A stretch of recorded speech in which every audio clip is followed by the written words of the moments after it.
नमस्कार दोस्तों, आपका स्वागत है आपके अपने चैनल द नॉलेज अड्डा पर। आज हम इस लेसन में झीलों के बारे में पढ़ेंगे। झीलें क्या होती है, उनकी उत्पत्ति, उनके प्रकार के बारे में अपन इस लेसन में डिटेल में देखेंगे। सबसे पहले है झील। तो झील वह स्थिर भाग है जो चारों तरफ से स्थल खंडों से घिरा होता है। झील की दूसरी विशेषता उसका स्थायित्व है। सामान्य रूप से झील भूतल के वे विस्तृत गड्ढे हैं जिनमें जल भरा होता है। झीलों का जल प्राय स्थिर होता है। कहने का तात्पर्य यह है कि झीलें ऐसी जगह होती है जिनका पानी एक जगह ही रहता है, वो बहती नहीं है। तो बहने वाली तो नदी हो जाती है, और झील कैसी होती है जो एक जगह उसका पानी रुका हुआ रहता है। और ये अलग अलग तरीके से गड्ढों में पानी भरा होता है, उसी को क्या बोल देते हैं अपन, झील बोल देते हैं। और पानी की प्रकृति के आधार पर झीलों को दो भागों में बांटा गया है। तो कौन कौन सी है? एक तो खारे पानी की झील होती है और दूसरी मीठे पानी की झील। तो दो प्रकार की अपनी ये झीलें होती हैं। आगे चलते हैं इसमें। अब सबसे पहली बात कि झीलों की उत्पत्ति कहाँ से होती है। तो झीलें की उत्पत्ति कहाँ से हुई है? अपने तैतीस महासागर से झीलों की उत्पत्ति हुई है। अगर बात करें विश्व की सबसे बड़ी खारे पानी की झील की बात करें तो कैस्पियन सागर सबसे बड़ी खारे पानी की झील है। अगर बात करते हैं अपन कि सबसे खारे पानी की झील कौन सी है, तो वॉन झील है जो अपने तुर्की के अंदर है। तो ये सबसे खारे पानी की झील है। अगर इसकी बात करें तो एक किलो पानी के अंदर 380 ग्राम के लगभग इसके अंदर नमक निकलता है। तो कौन सी? वॉन झील। तो सबसे बड़ी खारे पानी की झील तो हो गई कैस्पियन झील, और सबसे खारे पानी की झील हो गई वॉन झील। भारत के उड़ीसा राज्य में स्थित चिल्का झील खारे पानी की सबसे बड़ी झील है। अगर भारत की बात करें तो उड़ीसा राज्य में जो चिल्का झील है वो खारे पानी की सबसे बड़ी झील है। आगे देखते हैं अपन। आगे है अपना, अगर बात करें कि सबसे बड़ी नमक उत्पादन करने वाली झील कौन सी है। अगर भारत की सबसे बड़ी नमक उत्पादन करने वाली झील कौन सी है? सांबर, और राजस्थान में ही सांबर झील। और भारत की झीलों की नगरी किसे कहा जाता है? श्रीनगर को। अगर बात करें राजस्थान में झीलों की नगरी किसे कहा जाता है, तो राजस्थान में झीलों की नगरी उदयपुर को कहा जाता है। राजस्थान में सबसे बड़ी खारे पानी की झील सांबर झील है। और भारत में भी सबसे बड़ी कौन सी है? सबसे बड़ी चिल्का लेक है। और उससे मतलब कहने का तात्पर्य है कि नमक उत्पादन में सबसे बड़ी कौन सी है? सांबर झील है। और राजस्थान की सबसे बड़ी सांबर झील ही है। नमक उत्पादन में भारत का स्थान विश्व में तीसरा है। अगर बात करें अपन कि नमक उत्पादन में भारत का स्थान कौन सा आता है, तो नमक उत्पादन में भारत का स्थान तीसरा आता है। पहले स्थान पर चीन है और दूसरे स्थान पर अमेरिका है। आगे चलते हैं। आगे है अपने झीलें। तो झीलों की अगर बात करें, नमक उत्पादन में भारत के राज्य कौन कौन से हैं, तो पहले पर आता है अपना गुजरात, दूसरे पर तमिलनाडु, तीसरे पर राजस्थान, चौथे पर महाराष्ट्र और पांचवें पर आंध्र प्रदेश। तो तीसरे नंबर पर भारत भी तीसरे स्थान पर आता है, और भारत के अंदर राजस्थान भी तीसरे स्थान पर आता है नमक उत्पादन में। अब स्टार्ट करते हैं झीलों के बारे में। तो राजस्थान की बात करें तो राजस्थान के सर्वाधिक खारे पानी की झीलें नागौर में। तो सर्वाधिक खारे पानी की झीलें राजस्थान के अंदर कहाँ पर है? नागौर के अंदर। अगर खारे पानी की झीलें राजस्थान के उत्तरी पश्चिमी मरुस्थलीय भाग में पाई जाती हैं। तो जो खारे पानी की झीलें राजस्थान के अंदर वो कहाँ मिलती है? उत्तरी पश्चिमी मरुस्थलीय भाग में मिलती है। अगर बात करें सबसे अधिक मात्रा में पाए जाने का कारण क्या है इसका? झीलों में नमक सबसे ज़्यादा यहाँ पर राजस्थान के अंदर पाए जाने का कारण क्या है? जो ग्रीष्म ऋतु में चलने वाली दक्षिणी पश्चिमी मानसून हवाएं, जो गर्मियों के अंदर यहाँ चलती है, तो वो सबसे मुख्य कारण है किसके? नमक की उत्पत्ति का। कहाँ पर? अपने राजस्थान के अंदर, राजस्थान की झीलों के अंदर बनने का। आगे चलते हैं। आगे है अपना, ये अपने साथ मतलब जो हवाएं आती हैं, कौन सी हवाएं? दक्षिणी पश्चिमी मानसून की हवाएं जो आती है वो अपने साथ क्या लाती है? सोडियम क्लोराइड के कणों को राजस्थान की ओर लाती है। कहाँ से लाती है? सोडियम क्लोराइड के कणों को अपने साथ कहाँ से लाती है? ये लाती है कहाँ से? अपने कच्छ की खाड़ी से सोडियम क्लोराइड के कणों को राजस्थान की ओर लाती है। अगर बात करें भूमिगत जल से लवण निर्माण में राजस्थान का देश में सर्वोच्च स्थान। अगर बात करें भूमिगत जल से कौन सा राजस्थान में सबसे ज़्यादा नमक का निर्माण होता है। अगर बात करें बाकी दूसरी जगह, तो वहाँ पर क्या बनता है? जैसे गुजरात की बात हुई, तमिलनाडु की बात हुई, तो वहाँ पर किससे बनता है? समुद्री जल से बनता है। लेकिन राजस्थान के अंदर किससे बनता है? भूमिगत जल से बनता है। अगर बात करें नमक की मंडी राजस्थान में कहाँ पर है, तो नावा नागौर में राजस्थान की नमक मंडी है। और आदर्श लवण केंद्र कहाँ पर है अपना, नावा नागौर के अंदर ही अपना आदर्श लवण केंद्र है। आगे चलते हैं। राजस्थान में खारे पानी की झीलें कौन कौन सी है? तो राजस्थान में खारे पानी की झीलें सबसे पहले इम्पोर्टेंट भी है, तो सबसे पहले अपनी सांबर झील, तो सांबर झील अपने जयपुर के अंदर, दूसरी डीडवाना नागौर के अंदर, तीसरी पंचपदरा बाड़मेर कौछोर सीकर, पांचवा कुचामन तालछापर चूरू कुचामन नागौर में, फलौदी जोधपुर रेवासा सीकर के अंदर, लूणकरणसर बीकानेर और कावोद अपने जैसलमेर के अंदर है। तो एक एक करके अपन सारी झीलों को पढ़ते हैं। सबसे पहले अपनी सांभर झील, सांभर झील कहाँ पर है? जयपुर के अंदर, ज़्यादातर जयपुर के अंदर है, इसका ज़्यादातर भाग अपने जयपुर के अंदर है। ये कहाँ कहाँ फैली हुई है? वैसे जयपुर नागौर अजमेर ये 3 जिलों के अंदर फैली हुई है। अगर बात करें विस्तार, राजस्थान के जयपुर में सर्वाधिक विस्तार है इसका, तो सर्वाधिक विस्तार कहाँ पर है? अपने राजस्थान के अंदर।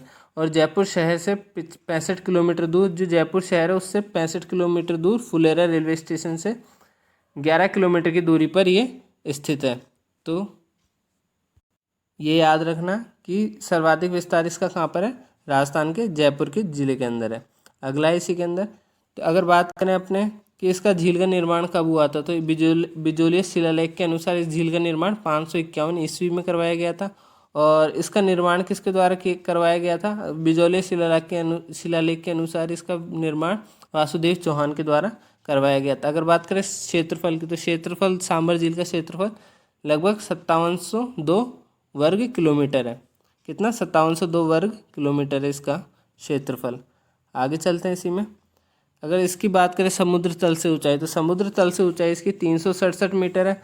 अगर लंबाई की बात करते हैं तो 32 किलोमीटर इसकी लंबाई है। अगर चौड़ाई की बात करें तो 3 से 12 किलोमीटर इसकी चौड़ाई है। अगर औसत वार्षिक वर्षा की बात करें सांभर झील के वहाँ पर, तो सांभर झील के आसपास लगभग औसत वार्षिक वर्षा 50 सेंटीमीटर होती है।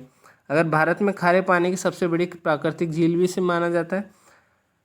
सर्वाधिक नमक उत्पादक देश के कुल नमक का इस झील में कितना होता है? देश के कुल नमक का 8.7%, 8.70%, यहाँ पर लगभग 9% नमक उत्पादक देश का जो अपने सांभर झील से ही होता है।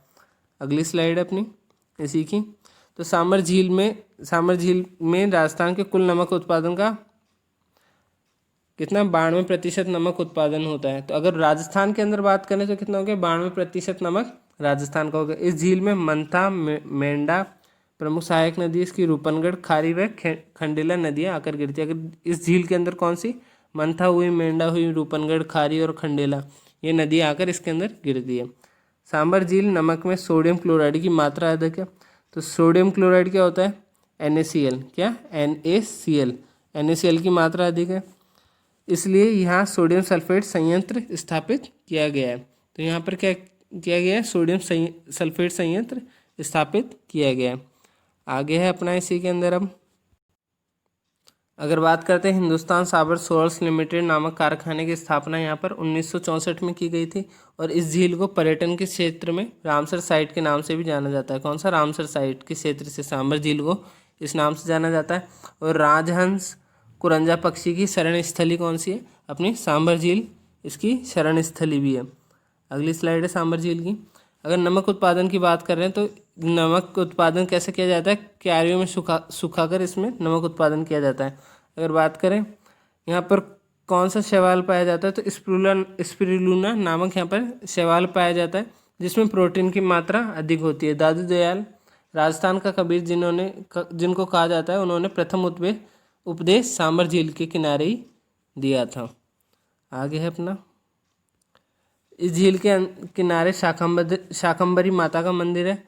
किसका? शाकंभरी माता का मंदिर इस झील के किनारे बना हुआ है, और जिसे तीर्थों की नानी और देवयानी माता भी कहा जाता है। अगर पूछा जाता है कई बार क्वेश्चन कि तीर्थों की नानी किसे कहा जाता है, तो तीर्थों की नानी और देवयानी माता किसे कहा जाता है?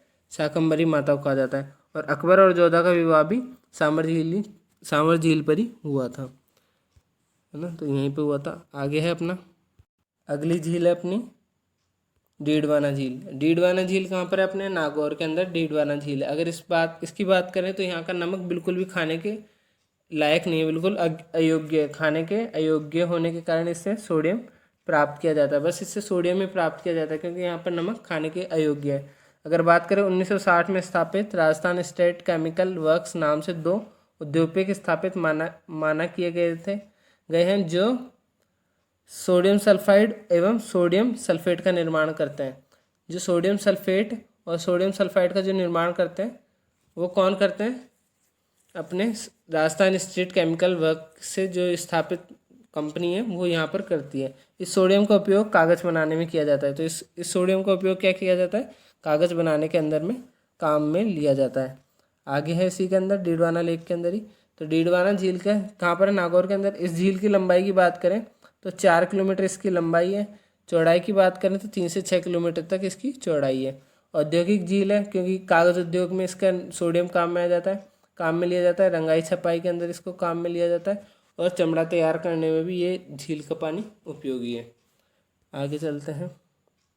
आगे अपनी पंचपंद्रा झील। कौन सी? पंचपंद्रा झील। अगर पंचपंद्रा झील की बात करें तो इसमें सर्वोच्च कोटि का नमक प्राप्त होता है, मतलब एकदम उच्च क्वालिटी का नमक अपन को पंचपंद्रा झील से प्राप्त होता है। ये कहाँ पर है? बालोतरा बाड़मेर के अंदर है ये झील। अगर यहाँ के नमक में 98% सोडियम क्लोराइड पाया जाता है। कितना? 98% NaCl इसके अंदर पाया जाता है। पंचा भील ने इस झील का निर्माण करवाया था। जो पंचा भील थे जिन्होंने इस झील का निर्माण करवाया था। आगे अपना इसी के अंदर इस झील पर खारवाल जाति के लोग परंपरागत तरीके से मोरली झाड़ी की टहनियों का उपयोग करके नमक स्फटिक बनाने का कार्य करते हैं और इस झील के अंदर लूणी नदी का जल भी गिरता है। फिर उसके बाद से लूणी नदी का पानी खारा हो जाता है, जो मैंने पिछले लेसन में बताया था। आगे है अपना लूणकरणसर झील। तो अगर बात करें इसकी स्थापना, तो स्थापना इसकी भाटी के शासन में हुई थी। राजस्थान के बीकानेर जिले में स्थित यह झील अत्यंत छोटी है। परिणाम स्वरूप यहाँ से थोड़ी बहुत मात्रा में नमक स्थानीय लोगों को ही आपूर्ति कर पाता है। जो नमक है वो आसपास के क्षेत्रों में ही आपूर्ति कर पाता है। इतना ही नमक यहाँ से उत्पन्न हो जाए, उत्पादक यहाँ पर नमक उत्पादन हो पाता है। आगे है अपने इसी के अंदर अगर बात करें तो उत्तरी राजस्थान की एकमात्र खारे पानी की झील पूछा जाए तो लूणकरणसर झील उत्तरी राजस्थान की एकमात्र खारे पानी की झील है। और अगर बात करें तो यहाँ पर लूणकरणसर में मूंगफली के लिए प्रसिद्ध होने के कारण इसे राजस्थान का राजकोट भी कहा जाता है। होप करता हूँ आपको वीडियो अच्छा लगा होगा, तो लाइक ज़रूर कर दें, कमेंट करें, अपने दोस्तों के साथ शेयर कर दें। जो भी कॉम्पिटिटिव एग्ज़ाम की तैयारी कर रहे हैं तो राजस्थान जी के में जो जिसको भी ज़रूरत है उसके साथ शेयर कर दें। चैनल को सब्सक्राइब ज़रूर कर लें जिससे आपको रेगुलर अपडेट्स मिलते रहेंगे और अपने दोस्तों के साथ शेयर ज़रूर कर दें। Thank you.